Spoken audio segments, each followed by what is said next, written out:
right, another question I've got a lot is what are some of the best core exercises to do with a Total Gym or a WeederWorks? And I'll just preface this very briefly up front. I promise I'll give you guys a lot of useful exercise that you guys can take away with. I'll just say I think that some of the, my point is when we think of core exercises, it's anything that attaches the lumbo-pelvic hip complex, which is a lot of muscles basically. And I know most people are thinking when they say core, they want core exercises. I know that people are still in this mindset of spot reduction in the stomach. You have to throw that out the window. Don't be concerned with that. If anything, I'm not going to say it's a waste of time, but it kind of is compared to the other aesthetic benefits you can get with using this in free weights. You're going to inevitably work the core, quote unquote, just by doing some of the things where your back's not resting on the mat. My point is, don't stress about these things. Yeah, they're great, and yeah, they work with the principles that I think is the most beneficial way to actually, if you're gonna build, work your abdominals and obliques, which I think the core muscles that people are concerned with, you're gonna do so the same way you work biceps and shoulders, and that's with resistance. And you can get that with these exercises I will show you. But I just wanna preface that from the beginning, that don't feel like you have to push these exercises in to the workout. If anything, if on a grand scheme of things, these are kind of like some fillers in between that you wanna do. So that's all I'm going to say with that. If you have questions about any particular part of that core, I can go on with about the working the core and things like that in a later day, but I just have to stress that right away. So let's get into some of the exercises. This one is kind of like my bread and butter. If you want to say, again, those obliques and abdominal type workouts or exercises to do. I don't do that many, like I said, but if I'm going to do one, this is probably the one that gets used the most. And I know I've showed this probably in another video in the past, but that's just going to be some sort of a rotation. Okay, when we do this cable rotation, we're going to work our obliques. You're going to work your abdominals to a certain extent, but that one is basically just getting a good kneeling position. You can get a lot of different angles. You can be higher. You can be kind of sitting just on your butt like this. Right now I'm going to sit my butt, but it is probably better to get higher if you wanted to. If you're higher, you can actually go a little bit higher up, that way if you want to. But the thing to remember, and I've even crossed this one before too. I mean, it's just a little bit different pull. It's kind of pulling you a little more tension from the back end. But 9 times out of 10, just grabbing this one. When you grab this, just grab whatever side you're rotating to, grab that hand. So I'm gonna grab my right hand because I'm rotating my right side. My left hand's gonna be cupped over this side. And for right now, I'm just gonna lazily kind of sit right here. And I'm gonna rotate to that one side, very simply coming up. Now, the height and distance, obviously it's gonna be a difference on where you're at. You don't want to be too far down. You'll feel the tension be a lot just lower because you're lower on that incline. So I like this a little bit higher. The other thing to think about is you can progress this. You can go low, you can go high if you want to. But the thing to remember is your hand's going to follow your hand. Your head's going to follow your hand as you rotate. You'll see people do this where this hand is on. I find that people tend to use their opposite shoulder versus if I'm anchored to this side, you get more of that right side oblique than I'm working on this one. Also, like I said, having the head rotate the hand really gives you a lot more better range of motion than if I just did this. All right, you guys can just try that. And you'll see that in a lot of textbooks and things or even just demonstrations where people will be doing this and not nearly as effective as the head follows the hand as I rotate, okay? So that's a nice staple. Now this one I'm getting kind of creative with. I don't talk about this side of the machine as much. There are some exercises you can do on this side of the machine. And this is one that my favorite, if I'm going to work abdominals, I'm actually going to, which I can say is rare. If I'm going to, I like with weight, like I said, I would use a cable. I like a cable crunch at the gym if I had that. This is a good second, and this feels pretty similar to that. However, you might need a person sitting on this thing to get a little more of a benefit. I am good, I just forgot, I'm gonna put the straps on, the actual retention on. Okay, so I put the tension bands on at the end of that thing, and basically what I'm gonna mimic is that weighted crunch.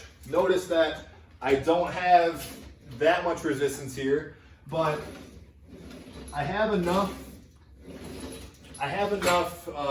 give. This is the highest setting, and so I have enough give where I get some decent range of motion. However, you gotta find that right angle, and I don't have a whole lot of room to come that far up, but I still have enough to actually work my abdominals. So I could cross these if I want to, but the point is I'm right underneath these cables. I'm about this low. I'm enough where I'm gonna arch my back enough so I have some good extension in my spine, and I'm gonna flex as much as I can down. I'm not gonna come up just down like this in my hips. I'm not gonna pivot from my hips. I'm not gonna pivot here. I'm gonna pivot from my spine this way and this way. And if you actually do it with this weight, just like this, exhaling all the air out when you're actually doing that crunch, it actually feels pretty good, even though I'm just using the max tension just with the bands. You could probably weight it with some extra tension if you had more bands at home. Someone actually talked about that or sent a message in one of the other videos about that to me. Otherwise, it would be great if you feel safe, if a kid's old enough, have a kid sit on this, you know, a spouse or someone sit on this thing too. That would be a good idea. Actually, you're probably getting just as good of a, resistance out of like some human body weight, so that's a good use of that. You can do, even on this side, if I wanted to stand up and I didn't want to do the whole kneeling thing, you could, start with some tension, and I can actually get a nice rotation here as well, and that's just with my bands that are on the machine. I probably could get maybe like, 25, 30 here, which isn't bad. You definitely feel that tension. So that's also another useful exercise. If you don't want to sit on or it's a little more awkward, again, you could put someone just sitting on this thing as well and get that tension if you want to. And then this sequence is also just a classic. Just putting the legs on here, doing either a pike or a jackknife on here, or you could do kind of like this sideways little jackknife pike using the obliques. You could put the bands on here. This would actually make it a little bit easier coming down, but I'm gonna put my feet at the end of this and essentially, just pike up and come back down. Again, I can draw it in and come back out. I can turn sideways. You can even do a little push-ups to that side if you want to, so that's another option for you guys. And this last one is just kind of like a little bonus one. I wouldn't say bonus one, but this is just one that when you think core stuff, everyone likes to go with the kind of like attractive, aesthetic, abdominal, oblique type stuff. And this one is, I think, when you say core, at least when I think core, one of the most important benefits is that posterior side, also using the obliques a little bit. So back extensions, things like that. I think if anything, if I were to pick one versus the other, for most people, they should be doing back extensions, prone cobras versus pikes and sit-ups because we're sitting in desk chairs all day. And this is kind of a mock version of it. It's somewhat similar, maybe a little degression of the deadlift I showed you before, which maybe I can link down below, the deadlift version where you're kind of standing up on this thing. Now this one, it's a little bit different. It seems kind of easy, but the more reps you get in with this, you will feel this in your back and glutes. I'm gonna sit a little bit further back on the sled, and what I'm gonna do is I'm going to essentially go down, hinging at my hips, and then come back up and reach with my hips. So I'm not thinking about my arms, I'm really just thinking about my back.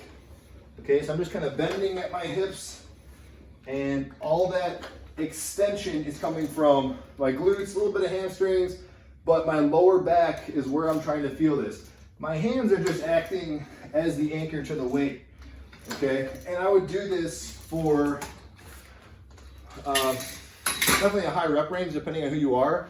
You could definitely crank up the incline.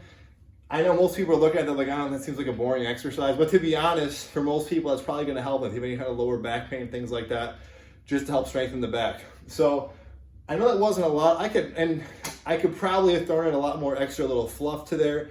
I try to make these the biggest kind of bang for your buck exercise you guys could do. I got more. I could go on and make these videos, honestly, for a whole hour if I really wanted to. But hopefully that was useful to you guys as far as my favorite core exercises that I would do that would kind of target the most popular aspects of those core muscles, like the rectus abdominis or the abdominals, and then also the obliques, and also some of the posterior side stuff as well. If you guys want more details, more information, if you guys want to pick up this device, I'll put the link down below for this. My email, feel free to reach out to me if you guys have any questions, and thank you.